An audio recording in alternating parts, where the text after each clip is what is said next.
Paper set 1 के बारे में अध्ययन करेंगे। पेपर कोड है 824 NJ।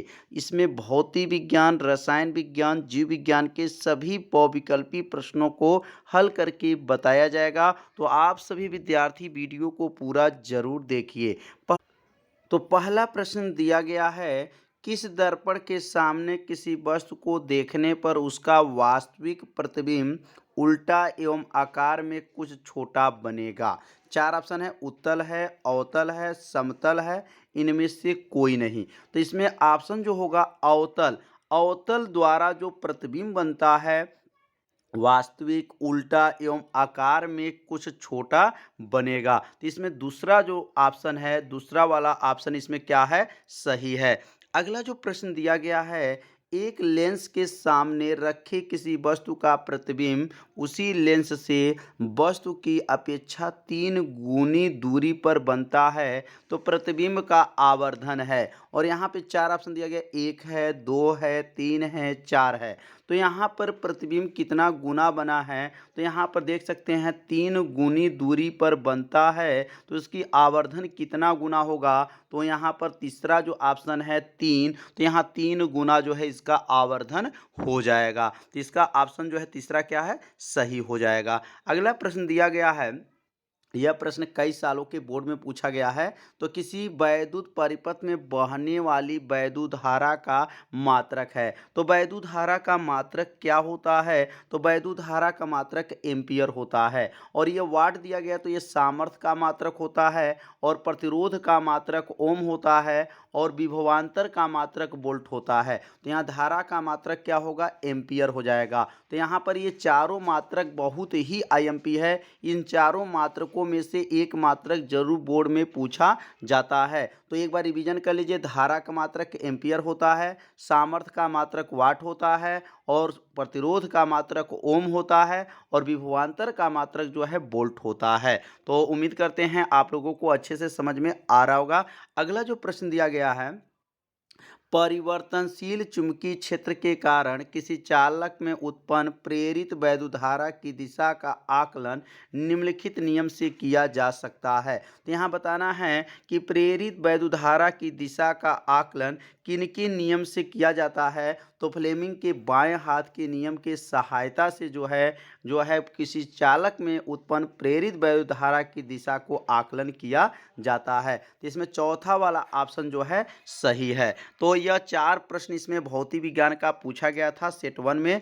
अब यहाँ पे रसायन विज्ञान के प्रश्न देख सकते हैं। रसायन विज्ञान में प्रश्न दिया गया है कि 5 का क प्रश्न जो दिया गया है, एथिल एल्कोहल का आईपीएससी नाम क्या है। तो यहाँ पर एथिल एल्कोहल का जो है आईपीएससी नाम बताना है। तो यहाँ पर याद रखिएगा, एथेनॉल जो होता है एथिल एल्कोहल का आईपीएससी नाम है। तो इसमें 4 ऑप्शन दिए थे, इसमें तीसरा वाला ऑप्शन जो है सही है। तो अगला प्रश्न दिया गया, क्षारीय विलयन का पीएच मान है। तो क्षारीय विलयन का पीएच मान कितना होता है, तो विलयन पीएच का मान 7 से जब अधिक होता है तो विलयन क्षारीय होता है, और 7 से जब कम होता है तो अम्लीय होता है, और 7 जब होता है तो उदासीन होता है। आप सभी विद्यार्थी जानते होंगे। यदि नहीं जानते हैं तो याद रखिएगा, पीएच का मान जब 7 है तो उदासीन, और 7 से अधिक है तो क्षारीय, और 7 से कम है तो अम्लीय होता है। अगला जो प्रश्न दिया गया है, श्याम श्वेत फोटोग्राफी में प्रयुक्त होती हैं। तो श्याम श्वेत जो है फोटोग्राफी में प्रयुक्त क्या होती हैं, तो याद रखिएगा AgCl जो होता है, AgCl को जो है हार्न सिल्वर कहा जाता है। तो यहाँ पे जो है श्याम श्वेत फोटोग्राफी में यह प्रयुक्त किया जाता है। तो रसायन विज्ञान में 3 प्रश्न बहुविकल्पी आते हैं। तीनों प्रश्न जो है आप सभी विद्यार्थी अच्छे से समझ लिए होंगे। अब हम यहाँ पर जीव विज्ञान के कुछ प्रश्न देख लेते हैं। जीव विज्ञान में क्या प्रश्न पूछा गया है, मनुष्य के हृदय में कोष्ठों की संख्या होती हैं। तो मनुष्य के हृदय में कोष्ठों की संख्या 1 है, 2 है, 3 है, 4 है। यहाँ पर याद रखेंगे कि मनुष्य के हृदय में कोष्ठों की संख्या कितनी होती हैं, 4 होती हैं। तो इसमें ऑप्शन जो है क्या होगा, इसमें 4 जो है ऑप्शन सही है। अगला तो है द्वार कोशिकाएं पाई जाती हैं। अब द्वार कोशिकाएं किस में पाई जाती हैं, जड़ों में, रंध्रों में, वात रंध्रों में, इनमें से सभी। तो याद रखेंगे इसका जो ऑप्शन होगा रंध्रों में जो है द्वार कोशिकाएं पाई जाती हैं। तो इसमें सही जो है दूसरा वाला ऑप्शन जो है इसका सही ऑप्शन हो जाएगा। अगला प्रश्न दिया गया है पौधों में कायिक प्रवर्धन के लिए कौन सा भाग अधिक अनुकूल है। पौधों में कायिक प्रवर्धन के लिए कौन सा भाग अधिक अनुकूल है। तना है, पत्ती है, जड़ है, प्रकलिका है। तो याद रखेंगे इसका जो ऑप्शन हो जाएगा ये पहला वाला जो ऑप्शन होगा तना हो जाएगा। तना जो है ऑप्शन क्या हो जाएगा पौधों में कायिक प्रवर्धन के लिए अधिक अनुकूल माना जाता है। अगला जो है जाइगोट में गुणसूत्रों की संख्या होती हैं। यह प्रश्न बहुत ही आईएमपी है। ये कई सालों के बोर्ड के एग्जाम में पूछा जा चुका है। तो जाइगोट में गुणसूत्रों की संख्या कितनी होती हैं।